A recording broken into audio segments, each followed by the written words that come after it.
Bayangkan Anda berdiri di dunia asing, sejauh 225 juta kilometer dari rumah kita, bumi.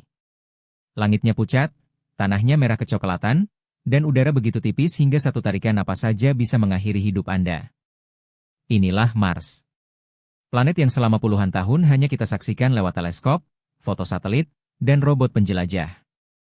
Namun kini, Mars bukan lagi sekadar titik merah di langit malam. Ia telah menjadi obsesi, impian, dan sekaligus tantangan terbesar umat manusia. Mengapa kita begitu terobsesi dengan planet yang jelas-jelas tidak ramah bagi kehidupan?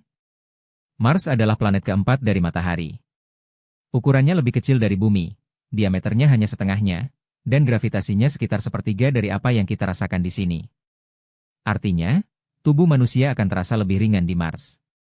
Loncat setinggi 2 meter di bumi, di Mars bisa menjadi 6 meter. Terdengar menyenangkan, tapi di balik itu, ada bahaya yang tidak bisa diabaikan.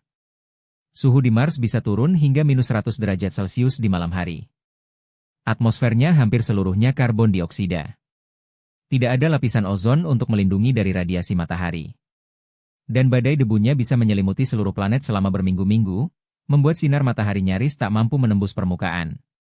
Dengan kondisi sekeras itu, wajar bila Mars seakan berbisik. Datanglah, kalau kau berani. Tapi jangan berharap aku menyambutmu dengan hangat. Namun justru karena keras dan asing itulah Mars begitu memikat. Ia menyimpan banyak tanda tanya. Apakah pernah ada kehidupan di masa lalu? Apakah masih ada kehidupan mikroba yang bersembunyi di bawah permukaan? Atau apakah Mars hanyalah gurun mati tanpa rahasia? Robot-robot yang kita kirim ke sana telah menemukan bukti mengejutkan. Curiosity dan Perseverance, misalnya, mendeteksi mineral yang hanya bisa terbentuk jika pernah ada air. Foto-foto satelit memperlihatkan lembah, delta sungai kering, dan jejak danau purba. Sejarah Mars mungkin pernah lebih mirip bumi daripada yang kita bayangkan. Bayangkan, miliaran tahun lalu, Mars bisa saja memiliki langit biru dan laut yang bergelombang. Lalu, sesuatu terjadi.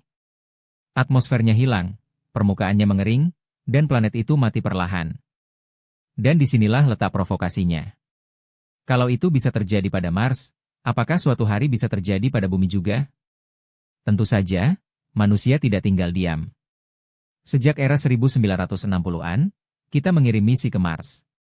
Dari Mariner, Viking, Spirit, hingga yang terbaru, Perseverance dengan helikopter mungilnya, Ingenuity. Bayangkan, untuk pertama kalinya dalam sejarah, sebuah mesin buatan manusia berhasil terbang di planet lain. Helikopter kecil itu mungkin terlihat sepele, tapi ia membuktikan satu hal. Imajinasi manusia mampu menembus batas yang bahkan hukum alam seolah ingin menghalangi. Namun mari kita jujur. Mengirim robot berbeda dengan mengirim manusia. Perjalanan ke Mars bukan sekadar tentang roket besar atau pendaratan dramatis. Perjalanan itu berarti menghadapi perjalanan 7 bulan di ruang hampa.